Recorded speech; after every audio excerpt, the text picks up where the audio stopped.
Bon, y en a marre. Quand je pense que je leur avais confié un véritable Éden, que j'avais pris soin de piqueter de mes plus belles créations. En plus de tapisser les prés pour le ravissement des promeneurs et des peintres qui les reproduisaient sur leurs toiles, elles étaient un symbole d'amour, même si certaines avaient des épines. Ils pouvaient donc les cueillir pour exprimer leurs sentiments aux élus de leur cœur.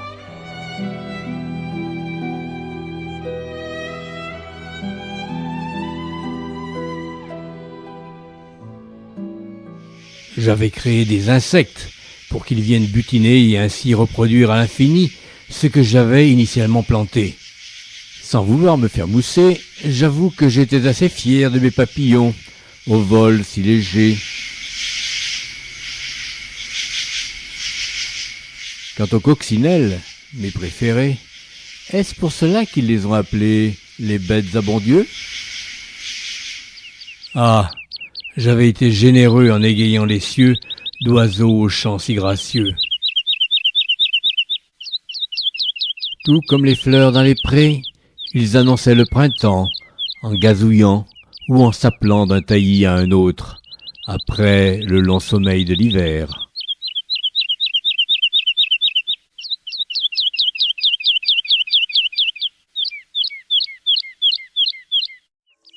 Et puis sur Terre, j'avais été très imaginatif, en créant des milliers d'espèces pour qu'elles peuplent les plaines, les montagnes, les savanes et les forêts.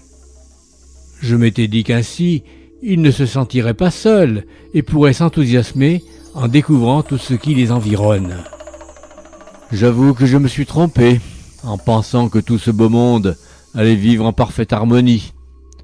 J'étais à 1000 lieues de penser qu'ils n'allaient pas respecter les territoires de leurs voisins et leur mode de vie.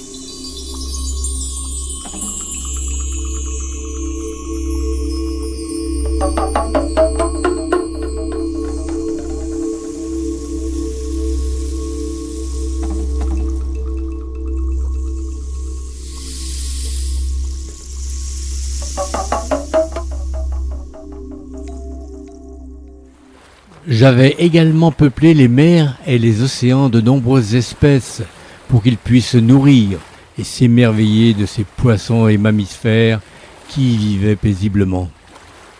On l'appelait la planète bleue, en raison de ses surfaces aquatiques qui recouvraient plus de la moitié de sa surface et qui lui donnaient cette couleur qui faisait ma fierté.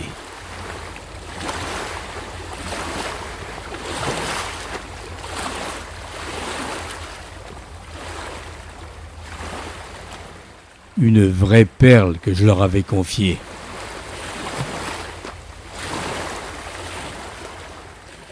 Et patatras, à force de se servir comme des goinfres de toutes ces richesses à leur disposition, ils ont fini par surchauffer l'atmosphère qui les protégeait et dont j'avais si finement calculé la température idéale.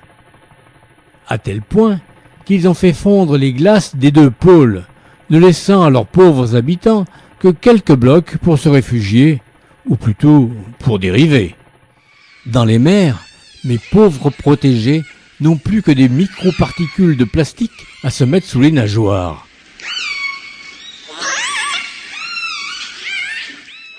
Sur Terre, ils m'ont fait disparaître toutes les espèces, soit pour en faire des tapis, des sacs et des chaussures, ou des trophées de chasse. Désespérant. Noé, c'est décidé, tu me les emmènes tous dans le trou noir que je t'ai indiqué, d'où ils ne pourront plus s'échapper. Mais, Noé, qu'est-ce que c'est ? Je ne t'ai jamais demandé de ramener à la place ces affreux dinosaures, tyrannosaures et autres driosaurus que j'avais à l'époque chassés à grands coups de météorites. On ne peut pas faire confiance au petit personnel.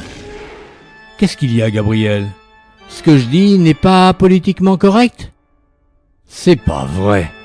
Ils ont même réussi à polluer l'esprit de mes plus proches collaborateurs.